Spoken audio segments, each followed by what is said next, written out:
Mga kapatid,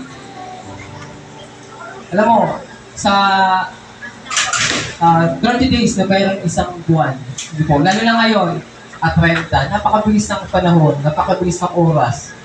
Diba? Yung pumasok yung bare months, ngayon, pangalawang bare months na matatapos na.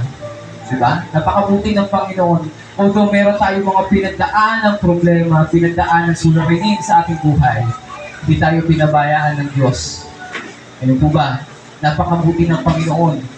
Amen. Sa araw-araw ng ating pamumuhay, meron tayong pinagdadaanan, pero patuloy tayong pinagtatagumpay ng Diyos sa atin. Ano po? Kaya God is good all the time.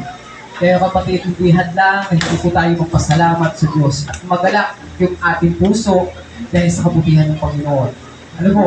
Lalo na sinabi po ni Pablo, sabi ni Pablo, magalak kayo lagi. Ano po? Lagi kayong magalak sa Panginoon. Ano po?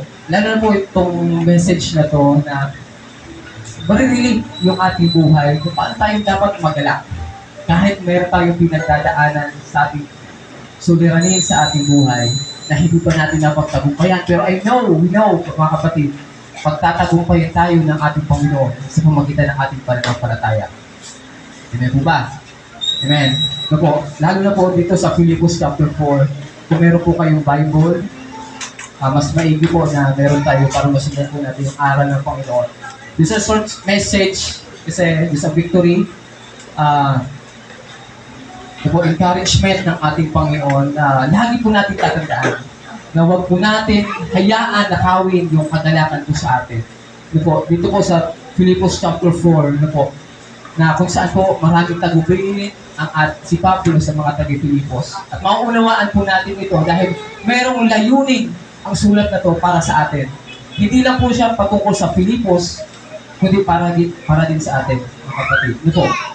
Sabi nga, magalak kayo lagi kayong magalak sa Panginoon.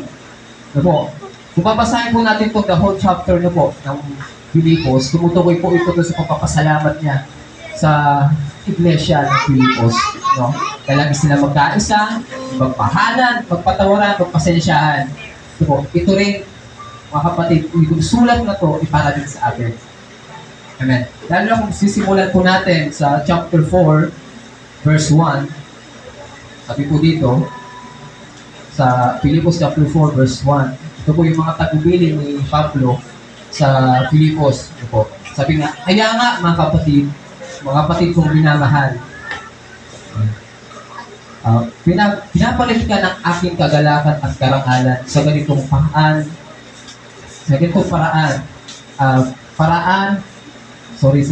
Wala ako. Kaya nga mga kapatid kong minamahal, pinapalit ka ng aking kagalakan at karangalan sa ganitong paraan, magpakatatag kayo sa inyong pamumuhay na kaugnay sa Panginoon. Alam niyo po mga kapatid, na bakit niya sinabi ito ni Pablo sa mga taga-Filipos? Isa lang ang bagay na nagagalak siya sa Filipos. Nagagalak siya dahil nakikita niya po yung paglago ng iglesia. Nakikita niya po kung paano po kumikilos ang bawat isa sa kanila. Nagkakaroon ng katsagaan, namumuhay ayon sa Panginoon, namumuhay bilang isang mga Kristyano. Nagagalak si Pablo dahil lumalago yung kanilang pananampalataya. Lumalago at nabumunga yung kanilang ginagawa at nagpapatuloy sa Panginoon.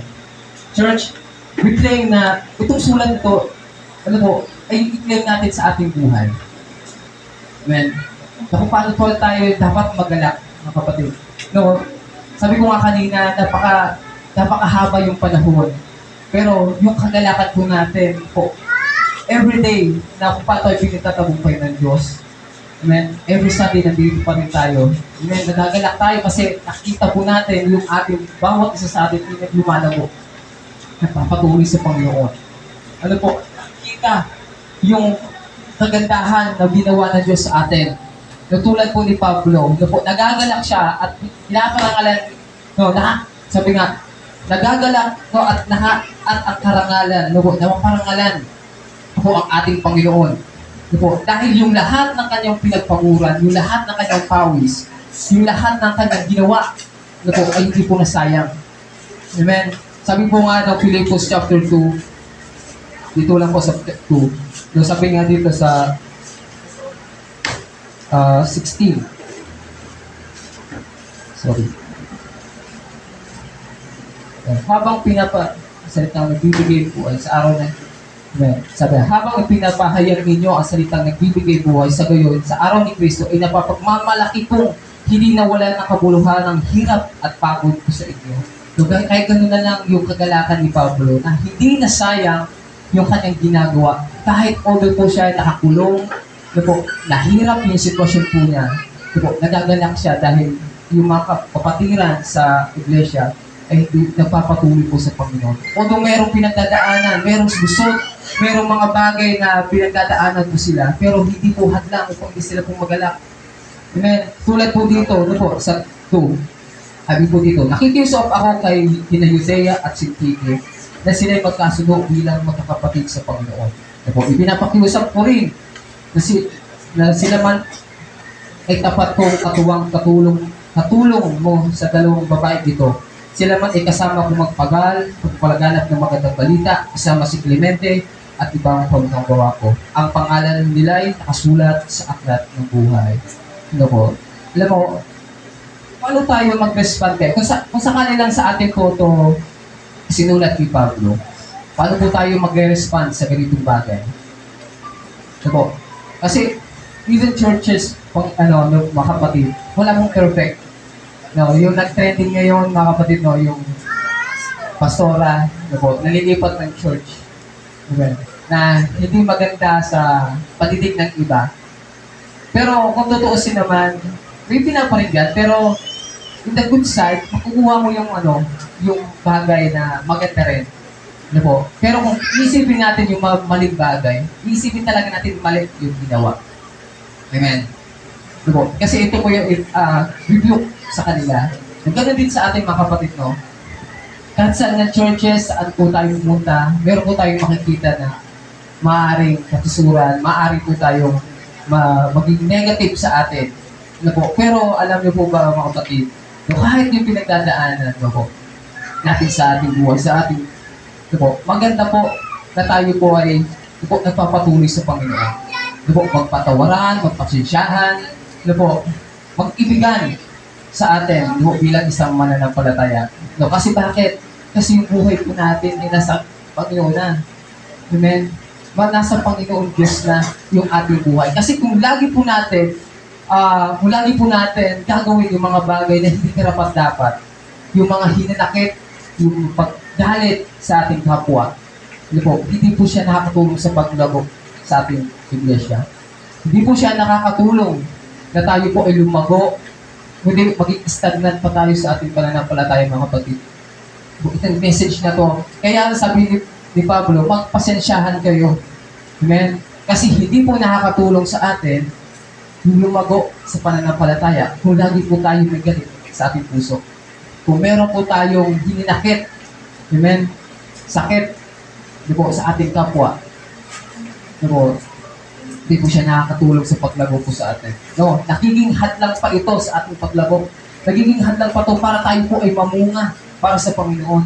Kaya nakikiusap si Pablo na magpasensyahan kayo, mag-ibigan kayo, magkaisa kayo, magkaroon kayo ng unity para sa Panginoon sa iglesia. Kasi ito po yung dahilan na tayo po ay nasa buhay na ng Panginoon. Tayo po ay, ang ating pangalan ay nasusulat na sa aklat ng buhay. Kaya ano sabi ni Pablo, magalak kayo lagi. Amen? Nuulit po, magalak kayo sa Panginoon. Pag sinabi pong lagi, wala po binabanggit anong sitwasyon, anong makalagayan po natin, mga kapatid. Either bad or good, rain or shine, always glad, always rejoice, sabi ni Pablo. Nakikita po natin yung ating sarili, nakapakita po natin ang ating sarili kung nagagalak tayo pag maganda ang sitwasyon ng buhay. Pero nagagalak ang ating buhay sa gitna po ng ating pagsubok. Amen? Sabi ni Pablo, nagagalak, sabi nalulungkot siya, pero at the same time, nagagalak. Nalulungkot tayo at the same time dahil meron tayong pinagdadaanan, mga kapatid. We are not accepted sa problema. Family, ministry, trabaho, diba? Pero alam po, mga kapatid, Sa kabila ng ating pinagdadaanan, kagalakan po natin umattend sa church. Amen? Alam mo, kulang yung isang linggo na parang hindi ka naka-attend. Parang ang tagal ng oras na parang pagod na pagod ka kapag hindi ka naka-attend ng church. Amen? Ng Sunday service. Kasi bakit? Kasi pagkain mo yun eh. Amen po ba?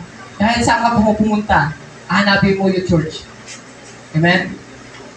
Alam mo, kahit kami na nasa Batangas, inaanap namin talaga church. Kasi bakit? Kasi alam namin, nandun yung makalahin namin eh. Diba? Amen? Alam mo mga worldly. Saan yan pumunta, hanapin yung worldly. Amen? Pero ang Kristiyano, kahit saan magpunta, church. Kasi bakit? Nandun yung makalahin. Alam mo kapatid, ganun din sa atin. Diba? Amen? Kahit saan tayo magpunta, church, yung salita ng Diyos, hinahanapin po natin. Kasi alam natin na ito yung magbibigay ng kagalakan. Amen? Ito yung nagbibigay sa atin ng lakas sa pananampalataya. Kulang yung isang linggo kapag hindi po tayo nakapag-attend ng church. Diba? Pagod na pagod ka. Amen? Dahil ka sa trabaho, pagod na pagod ka, stress na stress ka. Kulang. Amen? May merong kulang. Ano yun? Yung salita ng Diyos. Ito po, nagbibigay ng lakas. Ito po, nagbibigay ng katagumpayan sa atin. Kaya ano sabi ni David? Ito po, sa Psalm chapter 97,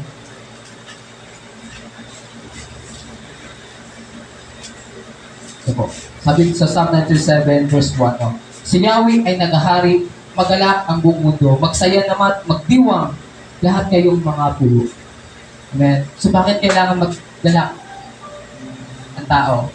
Kasi ang Diyos po ang naghahari sa atin, mga kapatid.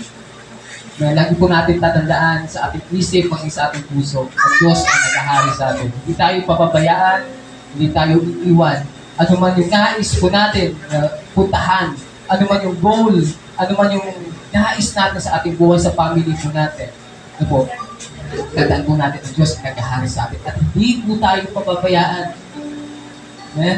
Hindi po tayo iiwan ng Diyos. So, lagi po natin tandaan that God is praying for us. Naghahari ang Panginoon sa atin. Ano po? Natatandaan lang po natin yung bagay na yun. Ano po? Na lagi po naghahari ang Diyos. Kasi ito magbibigay po sa atin ng kagalakan. Ano po? Amen? Kaya ano sabi? Ano po? Lalo na sa ating pinagdadaanan sa buhay. Meron po tayong mga naisip. Ano po? Meron tayong goal. Ano po? Minsan nahihirapan, gusto ko na sumuko. Ano po? Lalo sa problema sa pamilya. Amen? Parang gusto ko nang sumuko dahil meron kami pinagdadaanan. Even na financial. Amen? Ayoko nang umattend kasi hindi naman totoo. Wala nangyayari. Ano po? Church, lagi po natatandaan, ang Diyos po ang naghahari sa atin. Ibig sabihin po naghahari, siya po ang may control sa atin. Siya po ang may hawak ng ating buhay. No, kailangan po natin ipagkatiwala sa ating buhay. Ito po, gusto po natin magtagumpay, church, tandaan po natin, always rejoice. No, kasi ang Diyos ang naghahari. Magtiwala po tayo sa Panginoon. Amen? Kaya ganoon na lang po ang patotoo ni Pablo sa mga taga-Pilipos. Dahil naranasan niya maghirap. Sabi nga sa 12, naranasan niya maghirap. Amen. Sabi sa 12, chapter 4, verse 12, sabi nga, alam ko kung paano maghikahos, alam ko rin kung paano magana. Patutunan ko na ang sikreto kung paano masiyahan sa anumang kalagayan ng buhay. Ano po, ang mabusog, o magutom, ang managana, o maghirap. Ano po, pero ang kagandahan po dito, hindi po natin matututunan ang lahat ng bagay na yun. Yung lahat ng kagalakan, yung lahat ng kapayapaan, kung hindi po galing sa Panginoon. Kaya ano sabi? Ang lahat ng ito ay magagawa ko dahil sa lakas na kaloob sa akin ng Diyos. Amen. Po, sabi nga ng John chapter 15, po, verse 5, kung hindi na natili walang magagawa kung hindi kayo na natili sa akin. Amen. Kasi tatandaan po natin, yung lahat ng lakas po natin ay nakasalalay po sa Diyos. Amen.